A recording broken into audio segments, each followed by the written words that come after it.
Bonjour, bonjour, bonjour, bonjour, bonsoir. Ça dépend seulement l'heure à laquelle vous allez suivre la danoise. Bambote ebele bisika biso bisubino. Bon déjeuner, bon déjeuner, bon déjeuner de ce matin. Voilà, bon déjeuner. Bon déjeuner. Voilà, tu es na tongo lelo kaka ndenge tomemaka. Bon déjeuner na biso. Toye to continuer likambo toza kosala ezali likambo ya ba famille. Likambo ya famille ezali déchiré. Alors ndenge ni tokoki ko réparer biloko ya boye na kati ya communauté. Yango nde tozali kolobela. Comment réparer ba abus oyo ezali koleka epai ya bana oyo bakufeli baboti. Bana oyo bakoli na ba famille composée, famille déchirée, on peut dire aussi comme ça. Donc famille divorcée, voilà, famille composée za ba famille oyo papa yena bana na ye, mama yena bana na ye, basangisi bana wana esika moko. Bande konanga eza facile te ya ko zala na ba famille ya ndenge wana. Soit papa a quoi biser bana ya maman, soit maman a quoi biser bana ya papa. Famille composée et la famille moko très dangereuse. Et ko bimisa biloko ya malamu te. Voilà, yango toye na tongo ya lelo, ba shalom na ba homme de Dieu, na ba chantre de l'Éternel, boboto pe bondeko na ba oya biso ya catholique. Respect na ba chef coutumier na biso, toute tendance confondue. En tout cas, bon déjeuner, bonjour, rebonjour et bonsoir. Ça dépend heure à laquelle au Kolanda la danoise. Bala liboso au côté na chaîne nanga, s'abonner, bandeko nanga. Naza na besoin na bino parce que nous allons nous soutenir ensemble pour na ko sauver ba ka oyo ya boyeneti oyo tozali ko traiter ka ya Yannick Tona azali ko se retrouver na Congo parce que abotami na famille oyo ezalaki ba famille oyo toko benga famille moko triste, famille oyo ezake bozo obotami na esengo okoli na esengo mais esengo ya mukuse okomi na âge moko boye 8 ans nyonso tukolala kolamuka pan nyonso ebaluki bala moko 6 ekomi 9. Souffrance et koti, eza kokota petit à petit feu, eza kokota tie kosala bombe. Na famille ya ndeko na biso mobali Yannick, baza ba victime, bandeko nanga ba victime ya marâtre, ba victime ya papa oyo l'autre fois azalaki papa biologique, mais lelo azali lisu papa biologique te na misu ya Yannick, na misu ya batute mais na misu ya Yannick azalaka papa biologique na ye, mais après 36 ans nde azali lisu papa biologique na ye te, malgré il y a 5 ans passés Yannick ayoka mwa muke ke wana azalaka papa na ye te, mais ayoka kango kaka ndenge biso communauté na biso tozalaka na moi ba deuxième, moi ba troisième. Mais à tout na peine de konaya mwasi asenga pardon. Alobi limbi sangai biso papa asi ayebisaka biso. Bandeko ezali pasi na mawa. Kozala intellectuel, papa Damas asali ba licence na pototé parce qu'il y a des gens bazolo baza intellectuel nya non. Koloba français et lobiti koza intellectuel. Tout qui ne peut pas Yannick a le français, a le anglais, a le Deutsch. Mais Yannick a sali ba université. Ndenge moka na papa Damas. Vraiment, ezali pasi na mawa. Comment on ndeko mwasi, paix à son âme, Germaine Tona. A bota banana ye. Mwasi akoli bien. Mwasi akoli na famille na ye. Structuré tout et tout. Mais, tant à boti banana bana na ye misato baza ba victime bandeko bango nyonso misato ata moko kokoki kobimisa mutu te.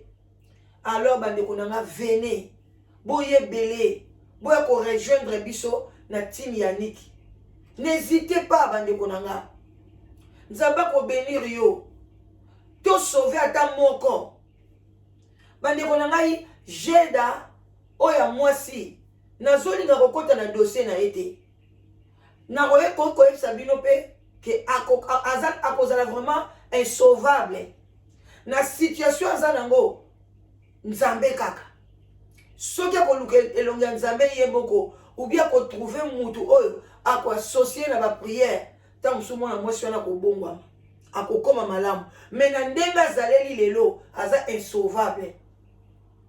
Yango na osenga na bino to oyo akoki ko tozo mona ke akoki ko zala ta ke souvenir ya Germaine na se ya mabele oyo eza Yannick.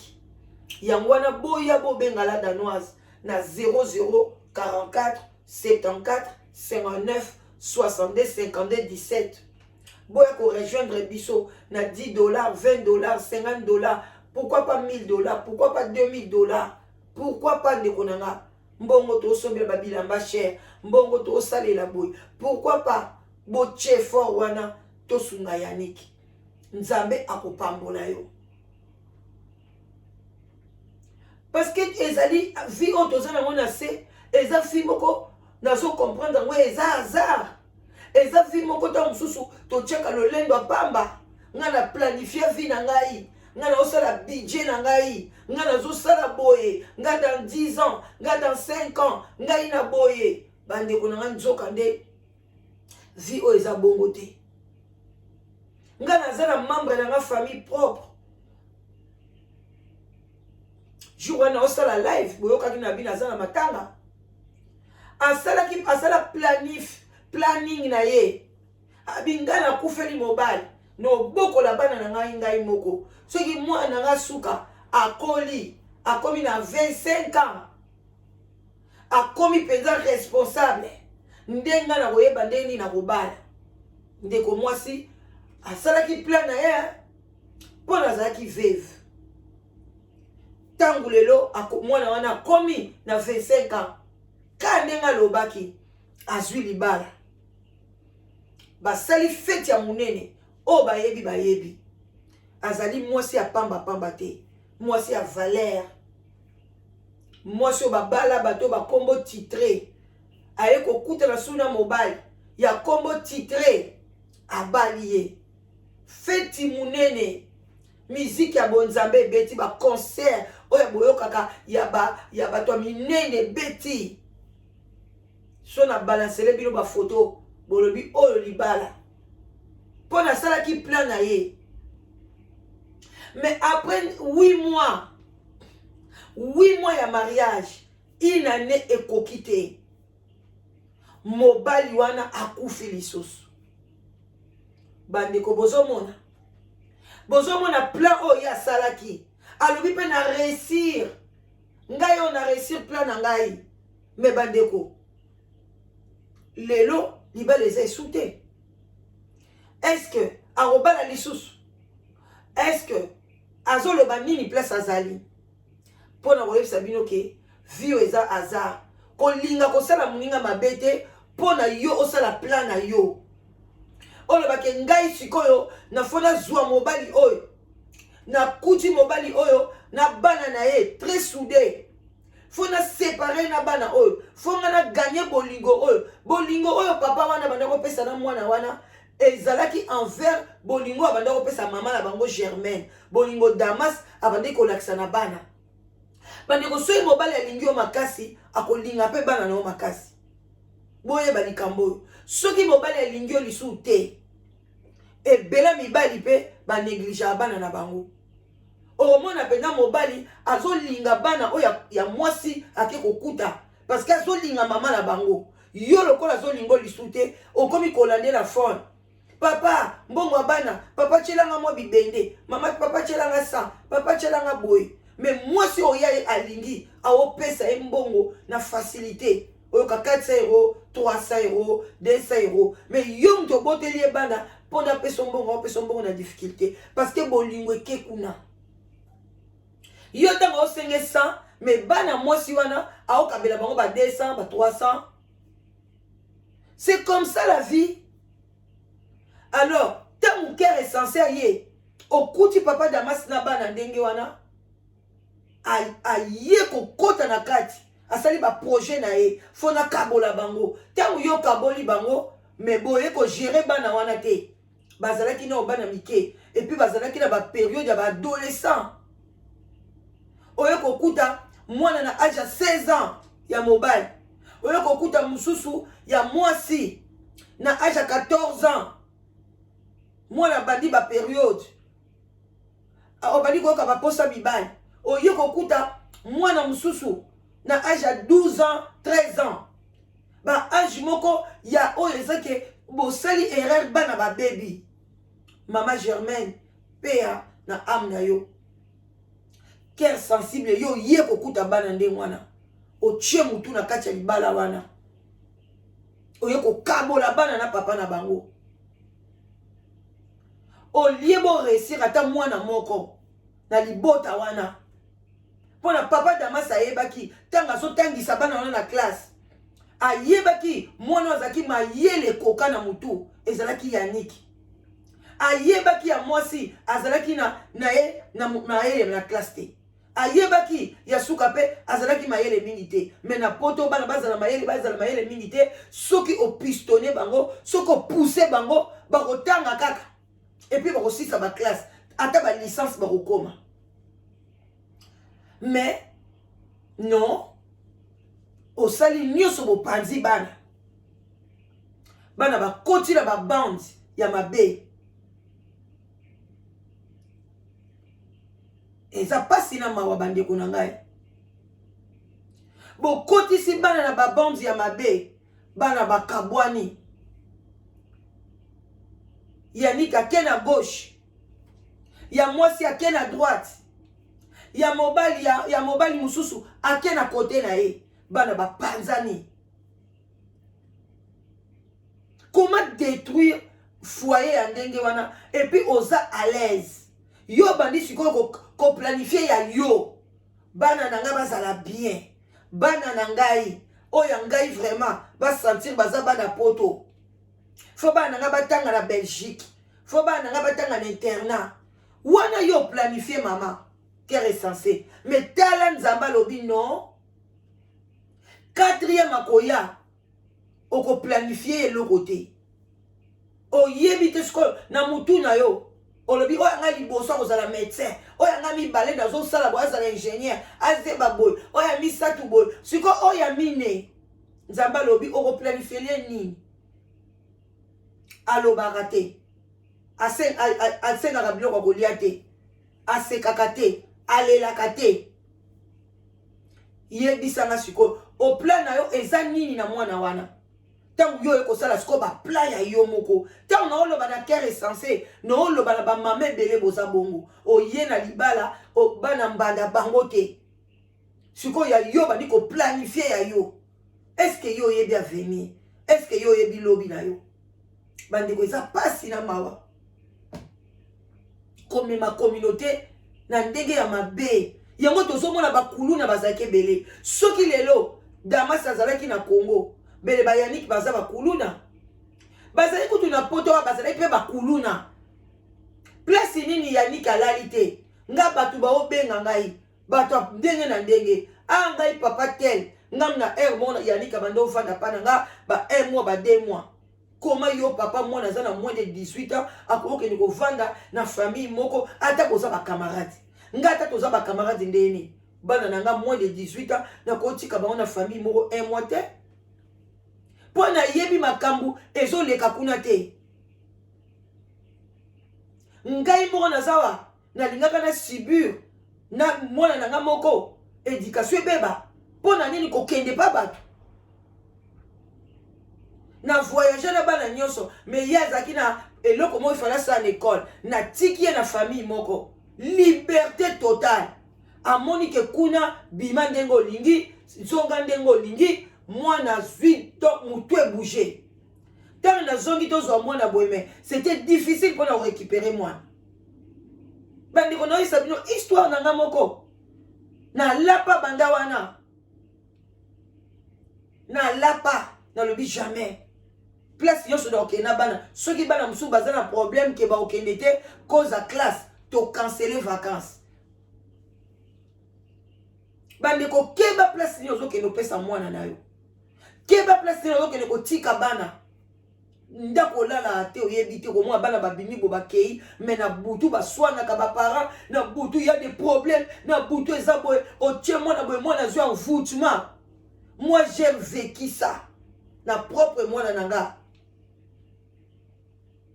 C'était dur pour na kozongisa mwana na nzela seulement salaki kaka une semaine tokenda Belgique une semaine ya pamba o ya tikali mais libertinage o ya monaki makambo ya monaki kuna et ben sa vie à mwana.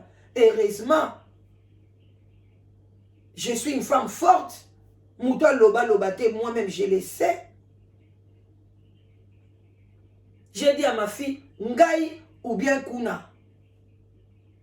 C'est le choix. Bandeko, oyo yomo comme tokei kotika mwana. Na lobi kutu fallait tika ane nandako. Mais azalaki mineur, elle avait que 14 ans. Na kore kotika été. Mwana ke kosaki ndumba te, mais akomi na makambo musu na mutu, akomi na ba ide mususu. Bandeko eza pasi na mawa. Komona basi ya boyeloko ba kere sensé soki bozana kati ya poto partout bozali bobongo la mitema botala ba conséquences ya ndeko mwasi kere sensé azala calme te si li bana bazambi te ozo finga bango mama bango azandumba yani ka bando comprendre te po nini mwasi afinga la biso mama la biso azaki ndumba. Maman na biso aboti biso na tata moko. To bani na badi ko shite. Comment moi je suis afinga kala bolonga kuna bana ya ndumba. Bolonga kuna bana ya ndumba. Mama. Tangu yo bande ko finga bango. Yo lelo ke resanso zui problème. Na papa Damas obimi na ndako. Oke ko linga mobali mususu lokola deuxième femme. Mobali wana pas moins âgé que toi. Nga na so compte na kondima te ke yo za na 42 ans. Pour les garçons à 42 ans. Année so ko sa 43 ans. Kere sensé na ndimité.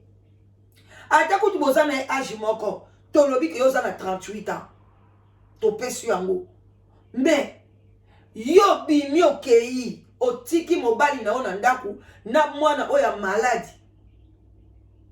Yoke oke kozwa zemi libanda pono ndima kozonga suna libala wana il fallait pas ozongi pe oyena zemi na yo pe oyena mwana na oboti na kati ya ndako wana pona nini bovandaka ensemble pona intérêt ya Godlive botala Godlive est-ce que yoza si que papa Damas wana aza malamu même mobali wana papa Damas azala mabe na ye sa victime.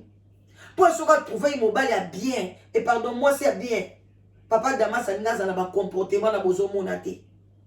Papa Damas on a l'inga qui jamais dans les réseaux sociaux. Anga le kate. Soka zoki moi si o atanga. Soka zoki moi si o. Et qui neige dans les réseaux sociaux. Bo finga, bo loba. Si mou kono ko bima na réseaux sociaux, mobile nanga ko tia ina on na réseaux sociaux te.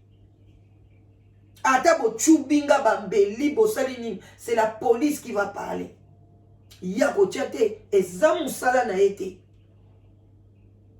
Combien de batobete la ramasolo na réseaux sociaux? Baya kapé ko pesa ba droit de réponse te. Et l'équipe est kabongo. Mais yon zamba touchakyo oya koloba. Eza pasi na mawa. Oye na famille. Et puis bino ba maman. Oyo boboko la kabana na kati ya ndako. Kawana pe komela biso moko ngande na zabwe. paix à son âme. Papa bana nanga liboso. Abota mwana moko na Belgique. Atikaka mwasi na zemi. Les garçons aza na Belgique. To pesi bambote na mama na ya landanga. Akei kovana na Irlande. Mwana wana mobali abota ma babenga ye aboya konjina. Aboya na ye telefone a bloka contact. Mwana wana koli. Mobile mama wana zwa mobali mususu pa bandi kobota baleki na ye na ndako. Mwana na mobali ayebeka oyo aza na ndako tata na nga. Mais tangu papa kufi. Avant kufa bela te. Mais banda koloba toujours na mwana na liboso. Oyo aza mwana na ngai. Que un jour faut sangisa baleki na yo nyonso ensemble. Talaka liloba wana banda ko songele mona mutu. Mais tangu papa na banga kufi. Et loko liboso ko mama fona sangisa baleki na nga. Et loko papa banda koloba. Alobaki moko aza na Belgique. Moko aza boy. Moko aza boy. Kaka tango sangwe bandi ko kende radio pa ba benginga. Yonde boye tala leki boye pe aza a na ABC bazamboka moko bakena tata mwasi na ye mwana wana il fallait basala manœuvre nini ba yebisa ke papa aza na ndako aza papa na ye wana komaki na ajini. L'enfant avait 19 ans, je crois. Regardez ma maman. Alobi maman lobi nazo ebate. Donc vandisi mwana bakene na restaurant mais heureusement que maman bala mobali ya bien. Papa wana zuye abimi na ye alobi ne courage ye muta solo la kina mwana solo lina ya bandiko mais c'était dur pour l'enfant. Aye ko accepter alobi c'est la vie. Maman Leli alobi na ndo sala ngo pona bolingo na bité mama falo yebisa ngango depuis bo mwana. Alors bino batu bo bomba kabana na kati ya bandako babota bina batata mususu mwana bata bota mana mama muso adopté yebisa ye déjà na bas âge ba 6 ans 5 ans banda ko yebise âge wana esengo azana na likamuna mutu te âge ba facture te âge ba copine te puberté te loko te ba classe ezanga ndango facile vandisa mwana 6 ans solo la kana yebisa ye obombele pona nini oya ko yebisa ye na 21 ans na 20 ans pona o détruire vie na ye mwana wana ba yebisa ye mais aza bien te na Belgique moi je crois pas mwana changé comme mawa abi je n'ai même pas eu le temps de voir mon père. Même pendant mon abandon, on ne peut pas forcer. Bozo mon babilo quand on la société, babilo quand le papa Damas, oh bozo le papa intellectuel. Un intellectuel tu peux cacher na mwana ti na 36 ans. O yebisi epete mais ozo ko bimisa na ba réseaux sociaux que mwana azaki mwana na ngaite. Alors que Yannick a fini été. Yannick a louki réseaux sociaux te. Ngai bison de bata réseaux sociaux. Toyo ki histoire eza histoire à ma bé parce que cœur sensible à beta ka ba solo abat. Biso tolobi non. Ngai pe na beta ka solo abat. So likambo na fo batu baloba. Tolobi non. Il faut to luka Yannick. To solo ni na Yannick. A fini yo papa Damaste. Ni même yo qui est censé au loba qui a même pas à l'endele to pesi bambo te beleke non na moni place bo fini ngaité. Mais pourquoi Damas a bimisa bongo en public alors que asal ayebi ba oncle ya Yannick ayebi a ko pe ko soit numéro Yannick muta ko pimela numéro Yannick ezate mais à condition que botindele ba kuluna te parce que papa Damas yeba que moi si na yo na se bino ba bozo kote la e bozela ke boye ba kaso tinda bakuluna aso tinda bato mabe baluka Yannick nyoso wana kers essentiel pona ozwani oko gagner nini eko pesa yo nini eko retomber lisusu tala même sort ya mama ya Yannick ozolo bayaki na zemi yo po yoko bota na mwa na mobali mususu Gilles o Gilles aza kuna na kati ndako et puis motema mabe oza nango opesi mwana na komba tata na ye o ezake tango benga kaya tout moment ezokisaka Damas motema ndenge nini ozala malamu ndenge nini akongumba mate akobeba te vraiment eza pasi bandeko nanga pont de général lelo ezalaki un peu triste pour nanga na komona ke mama oyo azoya éducatrice ya masse aza koganga biso ba éducatrice ya masse mais aza kofinga ba bêtise aza kofinga ba biloko oko kofinga kobimisa na munoko te aza koloba n'importe quoi. C'est triste être congolais mais bino ba fan na e na pesi bino bon déjeuner bonne continuité mais vous allez subir dans vos vies un jour nzamba otuna bino makila ya bana ya nani ya mama Germaine paix à son âme Alvina Koufa azali mwana fils propre soki Yannick azalaki mabe bongo fils propre abeli maladie nini akufi na maladie nini overdose ya badiamba ba prison nini o ya kotite mwana na kati ya poto abima ba loto mafuta kopakola yebi te kaleso yebi ne basokola kango te Jeda aza wapi nazo tuna yo papa Damas Jeda aza wapi mwana na mwasi aza na situation nini bato alimani boyebi eza pasi bon attendez salut ba bon déjeuner na bino nyonso to mela to ke musala zamba bon na bino bonne journée. Voilà. Vraiment, pour contribuer pour Yannick. Courage toujours. Et puis, ma famille est belle. Bolam sa conscience dans ma cambo. Ba papa, bolam sa conscience. Ba maman, bolam sa conscience. Tango, senga longue vie. Yom tolinko bota. Oboto la banana yo. Ceux qui divorcent, maman. Koti kakabane pa ya tatati. Koti kakate. Non, N-O-N. Liwa ezali kamususu. Mais ce que bela et que docteur a yebisi yo ndenge maman Germaine azaki la chance na ye il fallait maman Germaine aloba bana ba kende pa bandeko na ye botika ka bana e pa mibali te parce que bano mingi batika pa mibali sur 8 ya bana mibale comme tu bazalaka bien 8 bazaka na passe alors bandeko nanga à bon attendeur sali bye bye bonne journée.